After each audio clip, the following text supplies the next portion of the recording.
Good evening and welcome to the August 20th, 2025 meeting of the Wilmington School Committee, the first of the school year, even though school hasn't officially started quite yet. We are just back from an executive session. First item on our agenda, please join us for the Pledge of Allegiance. I pledge allegiance to the flag of the United States of America and to the republic for which it stands, one nation, under God, indivisible, with liberty and justice for all. That brings us to our consent agenda. I should note, before we get too far into this, all members are present with the exception of Mr. Golden, who is running a little late, and Mr. Ragsdale is joining us virtually. Mr. Ragsdale, thank you for joining us. That said, we have approval of minutes. We have June 11th, 2025, June 25th, 2025, and July 25th, 2025. Is there a motion? Mr. Turner, is there a second? Dr. Bryson, all those in favor? Yes. We will call that unanimous. Thank you. All right, we have approval of the Florida field trip for April 2026. Ms. Kim? When you're ready, you guys come on down. Yes. Good evening and welcome. Good evening. Thank you for having us. Thank you for being here. So, we're here to get approval for our Oceans to Orbits field trip. And does this work? Ooh. Oh, good. Let me tell you a little bit about myself. Many of you know me, but in lieu of Dr. Thompson, sorry. My name is Julie. I have successfully led 2 field trips in the last 2 years, one to Machu Picchu, Peru, and another one to the Galapagos Islands in Ecuador this past April 2025. And what was missing in my mind was, you know what, we don't have just a science-specific field trip. And we also realized that, you know, we should do something more local and home. And so that's this field trip has evolved, right? And I'll introduce my And I'm co-chaperone. Marlene King, and I'm a physics teacher here at the high school. And I'm excited to participate in this field trip because not only do I teach physics, but I also teach astronomy. So this will lead right into the curriculum that I'm doing this year, and should be a very exciting trip. Yeah. So this is Oceans to Orbits. So we're going to tell you about the mission statement of this company. So their mission statement is to provide students with an opportunity in STEM to see some academic institutions, as well as to get some real-world experience in the STEM field, and that's the whole point of this trip. Yeah, so the first stop would be obviously the Kennedy Space Center. So they'll be able to see what NASA does to prepare their astronauts for space flight. They'll also be able to participate in some hands-on activities, right? And they'll be able to actually experience through VR headsets what it feels like to actually launch into space. Hopefully they'll let the teachers do that too. Another stop is going to be to the Moat Marine Laboratory. An aquarium. They allow the students to be able to experience some of the ecosystems that are somewhat unique to Florida, and as well as being able to see some of the sea life and that's native to that area. They'll get a kayaking tour of the area as well. So sprinkled throughout this field trip is going to be visits to some of the university or some of the colleges down there. So this is one where they'll actually be able to go in and not only talk to students, but they'll be able to participate in some of those engineering sessions. So this one is an engineering 3D design and sculpting. They'll also be able to sit and listen to some of the research that's going on in the university. And then they'll have some counselors on board, like ready to just talk to them about like fields in STEM, right? Another stop is going to be to the Daytona Beach Speedway. They are going to be able to get behind the scenes and see some of the mechanics that go behind the mechanics of the cars, and so that'll be a behind the scenes tour. Right, and so some of the schools are very close to Daytona, so this is another university stop, and I think there might be one more where they actually get to do tours of the science labs and actually talk to students there. Right. As well as a Yeah. game production workshop, which I think a lot of the students will be excited about that one. Yeah. And just learn about campus life. So in the 5 days that we'll be away, breakfast, lunch, and dinners are all included. They'll also be staying at some very nice hotels. And then they'll also be transported from each of the stops in coach buses, air-conditioned, so the kids will be very comfortable. And so this gives you kind of a visual of all the stops that will be going on. It's pretty ambitious, but we figured while we're flying down there, we might as well try to expose them to as much of the science life and all of college life that they can. So almost a 2-for-1. So how much do you think this is going to cost us? So we know that going abroad internationally is pretty pricey. So we try to keep the costs down, and so we're working with the company. And so for 4 days, the tour is going to be $11.59 per person. And then we figured if we have an opportunity, we'll have an extra day at Universal Studios, because it is down there, and that involves so much science. So the total without airfare, it's so much science, you guys, would be $16.74, and then right now we're trying to get quotes for airline tickets, which we're estimating about $385, so it'd be just under $2,000 per family, per student that participates. And these are some reviews. We actually reached out to some people that have actually participated, and they had glowing reviews, private schools, non-private schools, science, non-science people. And right now they actually have a middle school field trip that they're working on with about 200 students, because I was like, what's the cap? And I think for us, we're comfortable bringing about 40 students. I don't know about 200. Even the 32 to the Galapagos was kind of crazy, right? We had to do like sub-teams. So just to review, the field trip will happen between April 1st to the 5th in 2026. Notice that only 2 school days will be missed. This is very important for our AP teachers and our AP students. Myself and Mrs. King will be the lead chaperones, and then if our group increases beyond, I think, 20, then, well, I think because we want science teachers involved, we want more academics. And this year I'm actually also teaching aquaculture in the spring, so this is perfect, so. That's great. Yeah. Any questions? Questions? Mr. Turner? So, 2 things. First of all, thank you very much for organizing something inside the country. That was one of the things we did talk a lot about Yes. with the international trips. And it is certainly basically half, if not a little bit less than some of those trips. So that piece is very good. 2-sided question. One, we've worked a lot with the group that we've gone overseas with. We haven't worked with this group before. I see quotes on the experience side of it, but have you talked to some of the other chaperones who've led trips and how the interactions have worked with the Yes. company? So right before we left, that's who I reached out to, and 3 different schools, and they all had positive reviews, and they gave me their contact number, and they said, feel free to call me. Okay. You know, usually you don't give your cell phone Yeah. number out if they had a bad experience. So I felt very comfortable after that, because we weren't going to present if we weren't sure about this company, right? Thank you, that's very helpful. And then the other piece is, the other group we work with, and I'm drawing a blank on the name right now, I apologize. So Explorica and EF Tours. EF Tours. Yes. Particularly does talk some, and I don't know how much we've taken advantage of it in terms of fundraising for kids. So even at this sort of a price point, it's still a good chunk of change. And it's basically 8 or 9 months from now. So for students who don't have the means on their own with their family, do we have anything planned at this point in time to help them in terms of fundraising or other ideas to help them try and make this affordable? Because it does sound like a fantastic experience. That's a great idea. In the past, when I have led the other trips that were almost double the cost, and we tried to do the fundraising, it ended up being me and Mrs. Burns just selling or buying everything, and none of the kids were really involved. And so at this point, we have not had an issue with kids asking, or they really are picking and choosing which field trip to go to on now. And so if the price point of some other field trips next year are too high, then this is definitely an option. Right. Okay, thank you very much. And I appreciate all the time you guys have spent on organizing this already. It is a lot of work and it's appreciated, so thank you. Well, it's fun, and we love science, and we love to travel, and we love our students, so it kind of Thank you. flows together.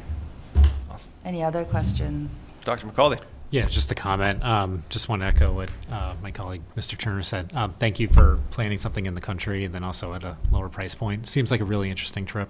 So love to hear about it after you're done and see how it compared to one of the European or South America trips that are a little bit more grand. Definitely, yeah. We have so much wonderful wildlife and mangroves here, so we're like, we might as well see. Definitely. And then you joke about Universal, but I went on a high school physics trips to Six Flags Great Adventure. Did you love it? It was great. I learned a lot about physics that day. We'll have them holding weights or something. I don't even know if we can do the roller coaster Roller experiment. coaster, all that stuff is Yeah. all so much physics. Could so. possibly go Yeah. wrong. It's awesome. So, thank you. You're welcome. Mr. Ragsdale, do you have any questions? No, I thought everything was very clear. All right, very good. With Thanks, that being David. said, Dr. Bryson, I'll make a motion to approve. is there a second? Mr. Golden, all those in favor? David? And I'm a yes. Unanimous. Thank you. Thank you very you. much. Appreciate the work that, like Stephen said, the work that's already gone into this, and look forward to hearing more. Thank you. Appreciate it. Thank you. Thank you. Excuse me. All right, continuing on with the consent agenda, we have acceptance of a donation from Alsum Energy. I hope I'm saying that right. Alsum Energy is proposing to donate approximately 25 gently used office chairs and one whiteboard to Wilmington Middle School. Is there a motion? Dr. Bryson, second. Dr. McCauley, all those in favor? Mr. Ragsdale? Yes. Thank you. All right, bear with me. That brings us to warrants. We have fiscal year '25 warrants, grants 40 through 45, revolving 77 through 84, local 109 through 119, food service 74 through 81, circuit breaker 30 through 33, capital 08, and special education 68 through 80. We have fiscal year '26 warrants, grants 1 through 6, revolving 1 through 7, local 1 through 7, food service 1 through 5, capital 1 through 5, carry forward 1 through 4, special education 1 through 5, and payroll 6/18/25, 7/2/25, 7/16/25, 7/30/25, and 8/13/25. That's a lot. Are there questions? Mr. Turner. Just one comment. We always see these every couple weeks, and it's a much shorter list. I just want to take the opportunity to talk about the amazing amount of work that gets done in that office all through the summer to process all of this and do the business of the schools. So it's greatly appreciated, Paul, you and the team, how much you guys are able to keep up with all this amazing quantity of work. So thank you. Well said. Is there a motion to approve? Dr. Bryce. Make a motion. Second, Mr. Turner. All those in favor? Mr. Ragsdale. Yes. Thank you. That concludes the consent agenda. Thank you for that. With that, we will turn to the superintendent's report, and I want to take just a very quick minute to officially welcome Interim Superintendent Dr. David Thompson. Thank you. Has been with us for the last several weeks. Certainly, we've all had a chance to meet with, to talk to. I know he's met with central office leaders and building leaders and hit the ground running, but first time in this room together since the interview. So thank you, welcome. Thank Look you. forward to working with you. Good to be here. Thank you. With that, With that, superintendent's report. Superintendent's report. All right, so the first is an update on the MSBA Elementary School Building Project.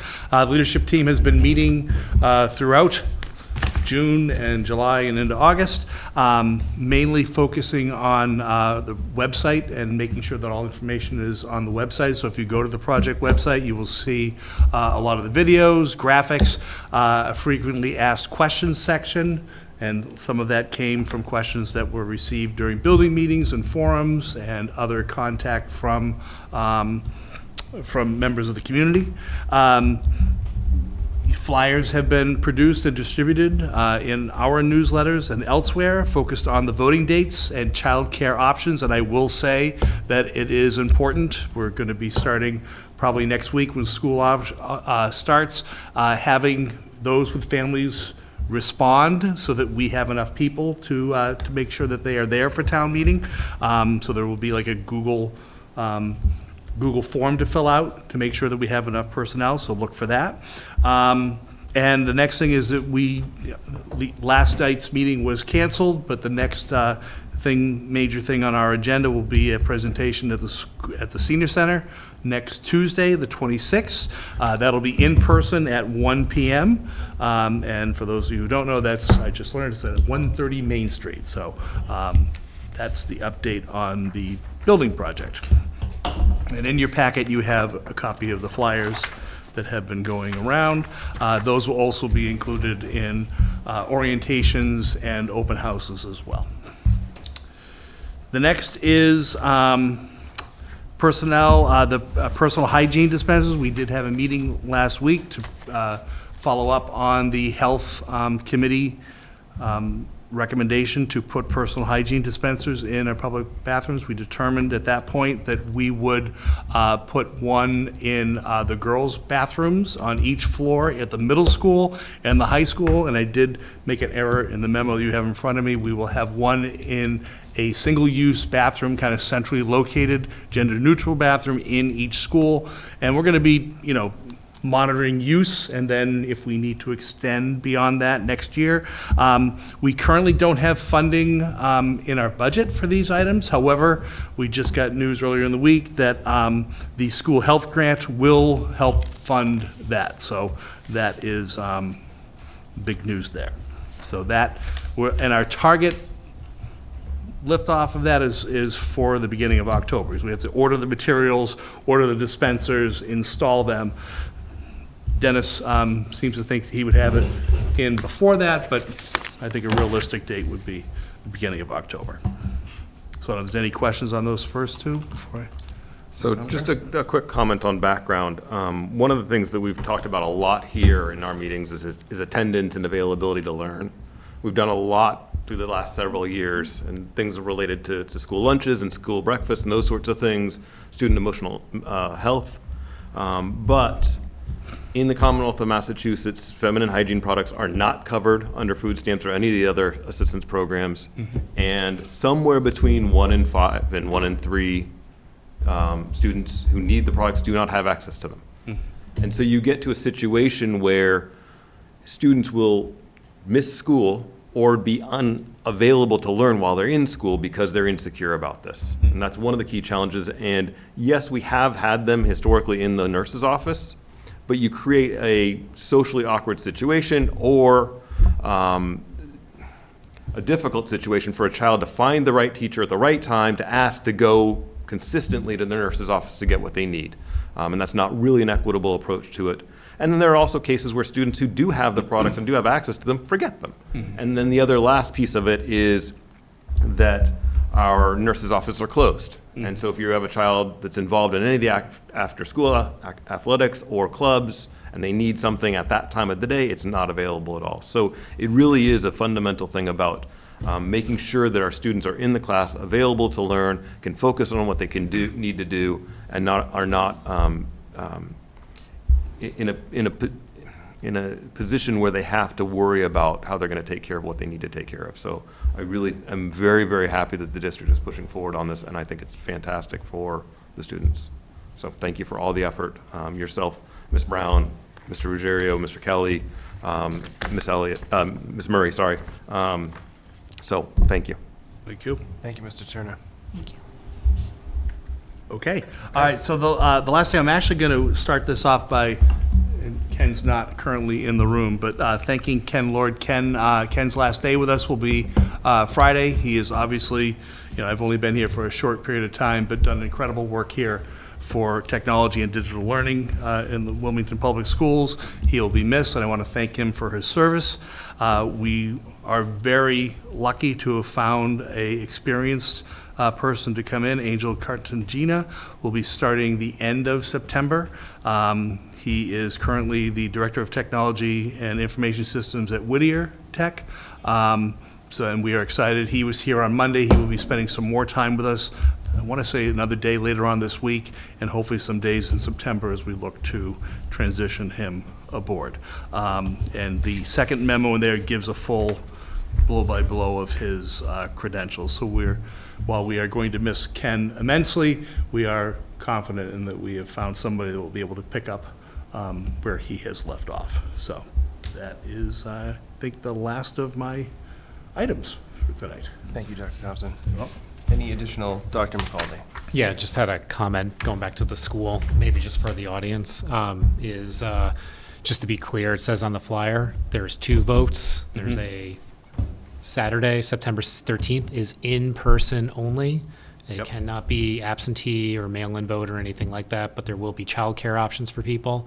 Then there will be a ballot vote on the 16th, that can be done as normal voting as people are used to, right? right. Okay. Yep. So I encourage anyone, go exercise your right and come out and vote, please. Yes. Thank you. Yep. Thank you, Dr. McCaldy. Jesse, can I jump in here? Yes, you can, Mr. Ragsdale.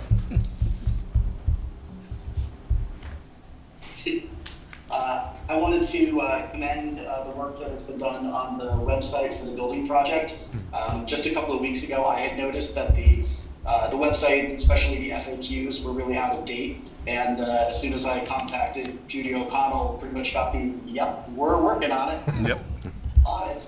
And then just, a week or 2 later, it's really impressive what's been rolled out. I think that if people go to the website now, that exactly the information that you want to know about is really accessible and at your fingertips. So I really encourage residents who want to learn more about the project to look at how the page has been revamped. And then one further note on that is that I would also direct people to an interview that Sam Perkins, Executive Director of WCTV, did with the town manager, Eric Slagle. And so it's about a half-hour interview all about the building project. And I would also commend that to go to WCTV's webpage or their YouTube channel and look for that interview, because they get into a lot of great information about the building project. Thank you, Mr. Ragsdale. Okay, Can you just, please. one comment to Dr. McCaldy? The 2 votes, they are 2 votes. You can't just vote on the Saturday and don't worry about the ballot box or vice versa, so it's both. Yeah. Thanks for clarifying. Yep, great. All right, before we move on to public comment, I wanted to just take a very quick moment. I know we sort of expressed thanks and appreciation to Mr. Lord. This is his, Friday is his last day, is his last week with the district, but sort of on the opposite side of that coin, and I won't embarrass him or ask him to come down here or anything, we have Mr. Kerry Simmons, our new Director of Administration and Finance, with us this evening. He's been spending some time working with Mr. Ruggiero and his team, sort of getting up to speed, and so we're thrilled to have you here. Welcome. Look forward to bringing you down to the table and getting to work with you soon, so welcome and thank you. With that being said, the next item on our agenda is public comment. We did receive 1 written public comment, which is in the packet, and I know folks have had a chance to review prior to the meeting. We have 2 folks who have signed up in advance to make public comment, Johnny Louise and Christopher Villatoro. Are you one? Christopher, you're first. Come on down. Awesome.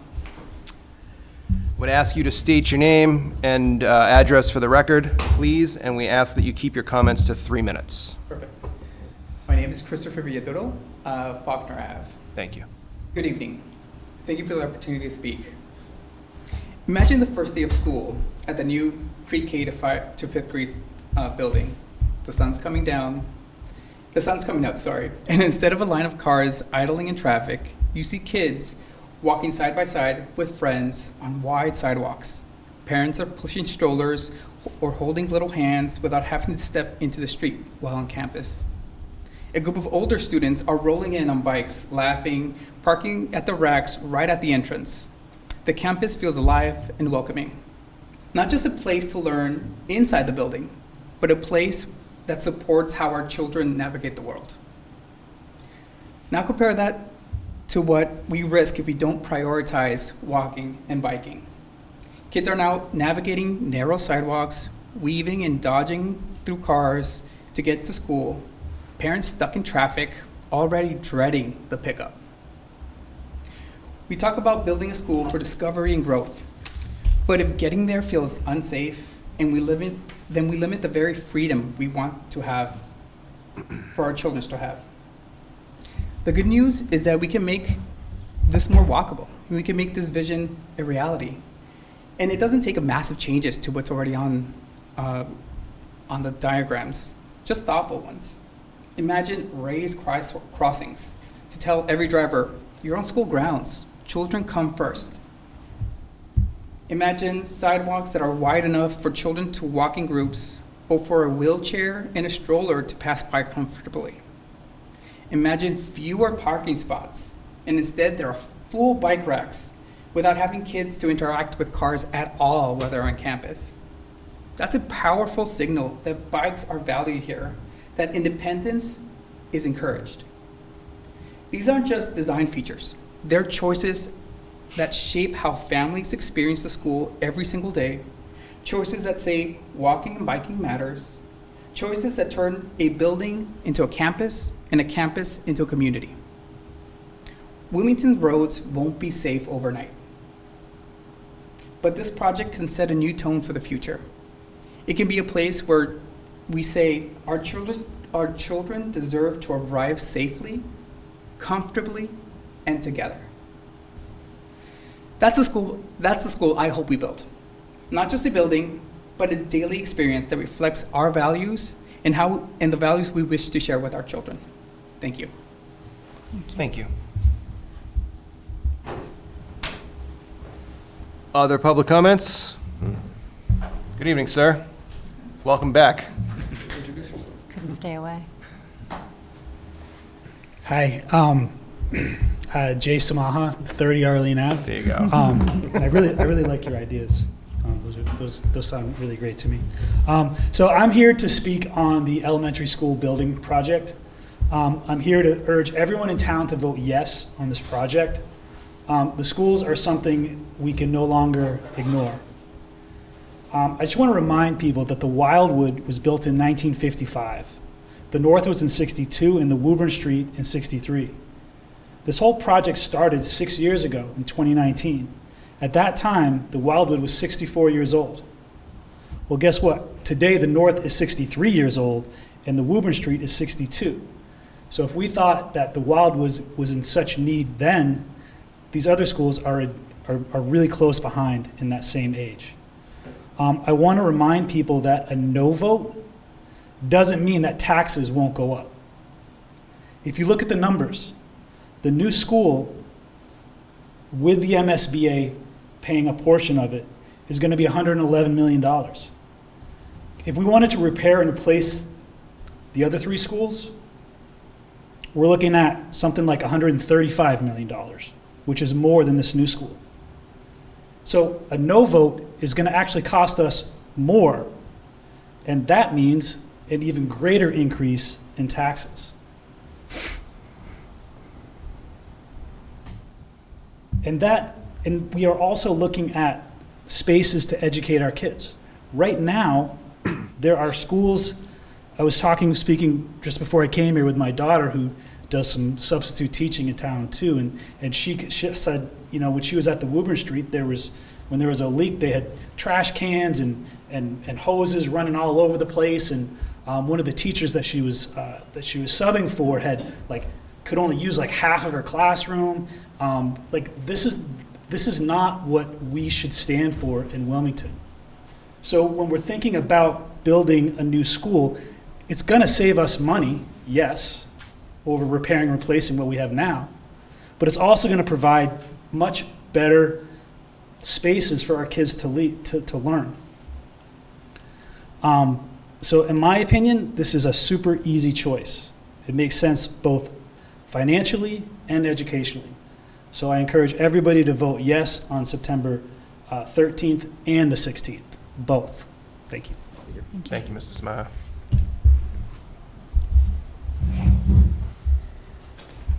Okay, with no other public comment, we can move along to new business, the first item of which is the administrative assistant contract ratification. The school committee negotiated a new contract with the administrative assistants bargaining unit. They met recently to ratify that contract. This committee met in executive session earlier this evening and voted to approve that contract as well. And so we are here in our public session to also approve the administrative assistant's contract. So, with that said, I don't know if anybody who was part of that negotiating team wants to say anything. If not, certainly we would entertain a motion, but Mr. Golden, please. Thank you, and I want to apologize for my absence from executive session and being late here tonight. It's a lot of family stuff going on. I and Mr. McCauley got the chance to be on the negotiation team for the AAs. I thought it was a really productive experience. I found them all to be really smart and engaged folks. They're really important in our district. They are like the central nervous system in our buildings. So without them, a lot of important things don't get done. So I just wanted to say thank you to them for being like great, good faith negotiators at the table, and to the union team. I think that they did a really good job. So it took a little longer than maybe we might have thought at first, but we got there and it was good. So Thank you, Mr. Golden. yeah. Do you want to make the motion to approve then? If I'm allowed to, having been absent from executive session, By all means. I move that we approve the AA contract. Very MOA, good. whatever it's called. Second? Ms. Lord? All right, any further discussion? All those in favor of approving the administrative assistant contract? Mr. Ragsdale? Yes. Thank you, that is unanimous. Fantastic. The next item of new business is appointment of the superintendent to the SEAM board. You'll recall that we have, over the years, been a member of the SEAM Collaborative, and as part of that, we've appointed our superintendent to the board of directors. And so we are looking to do that again. Dr. Thompson, I don't know if you want to say anything about your appointment to the board or the SEAM Collaborative in general? Yeah, so so I'm looking forward to this. I have been on the board of the previous, tech collaborative down in Walpole, so I have experience doing it. I've already spoken with the executive director a couple times, and looking forward to working with the collaborative and the board. Very good, thank you. Would anybody like to make the provided motion? Mr. Turner. Excuse me, I move to appoint the interim superintendent, Dave Thompson, to the SEAM Board of Directors for the 25-26 school year. Excellent. Second. Mr. Golden. Any discussion? All those in favor? Mr. Ragsdale. Yes. Thank you, sir. That is unanimous. Thank you, Dr. Thompson. Thank you. All right, continuing along, we're going to move on to old business, and this will be a permanent superintendent search update. Dr. Bryson, I'm going to let you take this one. Sure. So we have, as you all know, we are working with MASC. We have already started conversing with them and working over the summer. Andrea and I have been doing that. And you probably saw in your email last Friday that an invitation went out to Thursday. I thought it was Friday. No, that was, public comment was Friday, so I booked this for Thursday. Oh, well, thank you. It went out. And there was an invitation to serve on the permanent superintendent search screening committee. That can be accessed. There's a SurveyMonkey link in the letter that went out, and that can be completed and returned by September 12th. And then we will work on assembling that screening committee, and then work will start pretty soon after that. So that's all the update I have right now. If you have any questions or there's anything you want to just tell me about, you feel free to email me and we can talk it through. Excellent. Thank you. Dr. McCauley.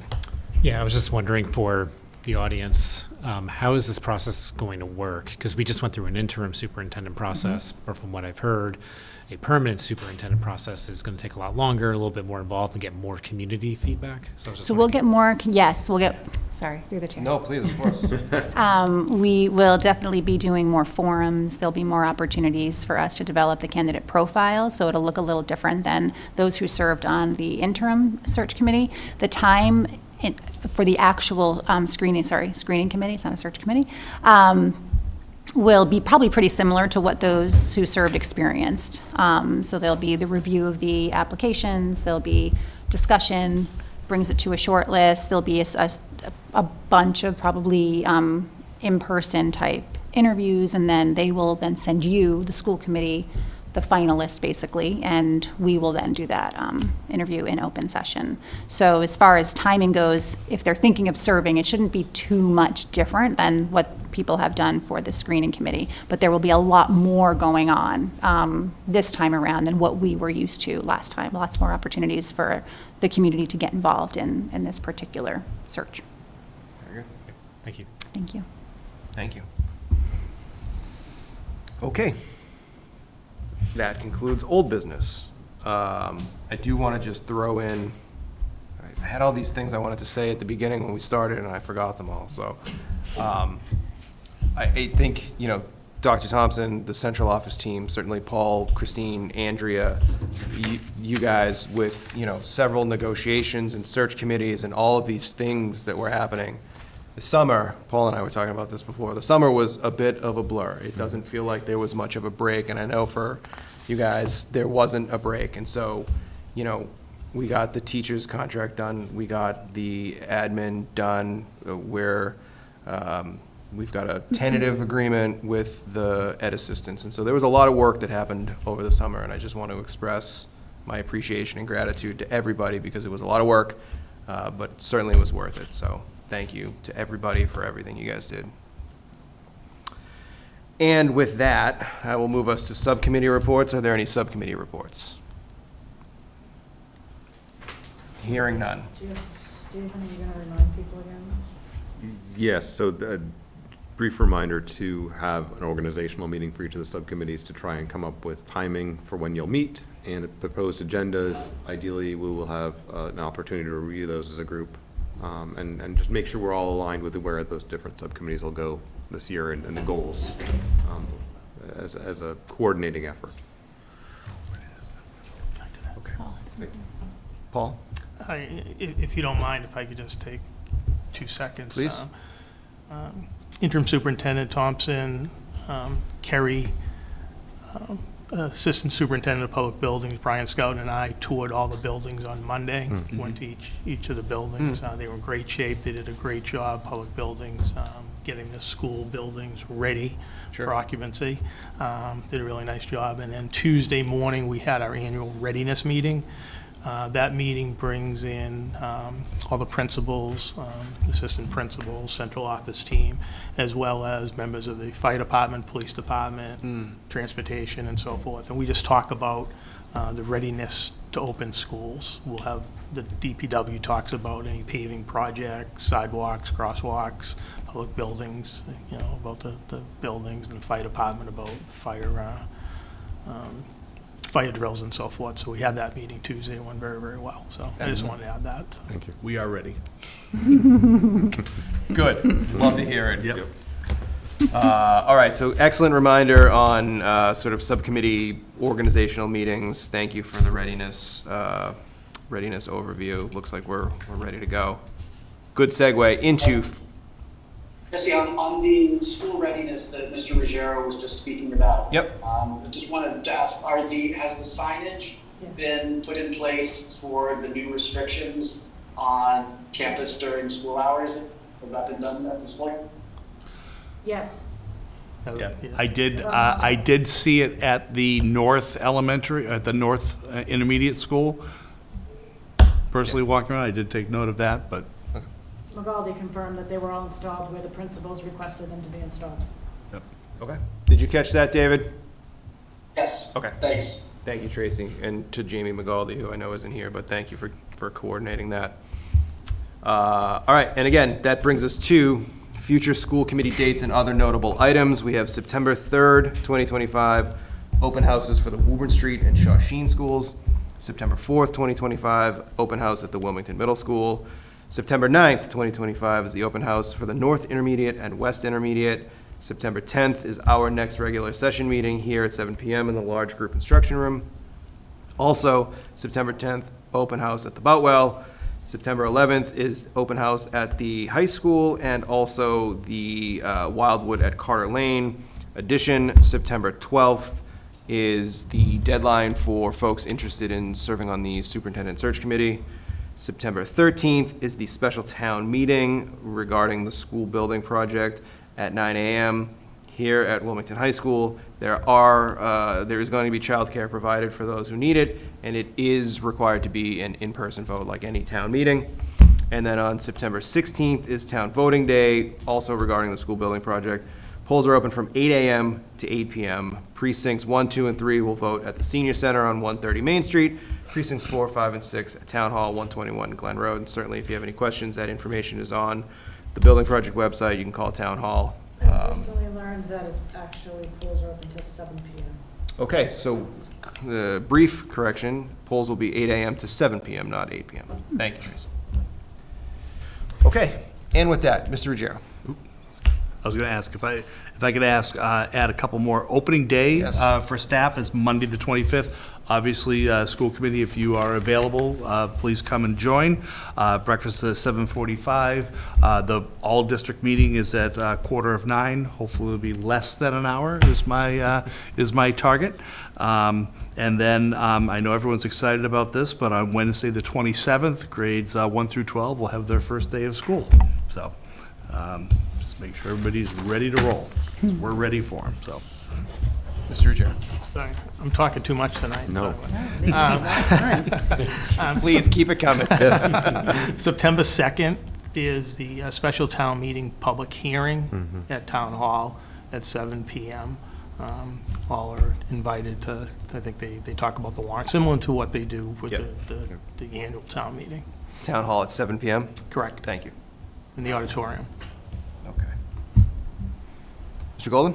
Thank you, and I was just going to say, though it says special town meeting begins at 9 a.m., it is advised to get there before that, because getting everyone registered and checked in means we're probably not, it's going to take a while. The sooner we get people arrived and checked in, the sooner we can get the show on the road, and for no or for yes, we can get this thing done, because it's been too long, so. Yeah, certainly. Mr. Turner? So two quick things, just as a reminder that there is an informational session, as Dr. Thompson mentioned, at the Senior Center on the 26th at 1 p.m. That is not limited to seniors. Anyone in the community can come to that meeting, and come that informational session. And then just as a general sort of note, the greatest band in the land is at their annual week-long camp this week, getting ready. We know from one of our prior colleagues that it's a fantastic sort of week and a lot of good bonding, and a lot of good music for them. So we can look forward to their music coming up very soon. Awesome. Very good. It's been a good week for it. With that, I will wish the students and staff and teachers of Wilmington Public Schools a happy last week of summer vacation. Look forward to getting going next week on the 27th. And with that, I would entertain a motion to adjourn. Dr. Bryson. Second. Dr. McCauley, you guys all want to stay? I mean, we can hang out. I'm like, what's happening? I'm so shocked. All right. There's a motion and a second. All those in favor of adjournment? Mr. Ragsdale? Yes, indeed. Thank you for joining us. Safe travels. Good night, everybody. Night.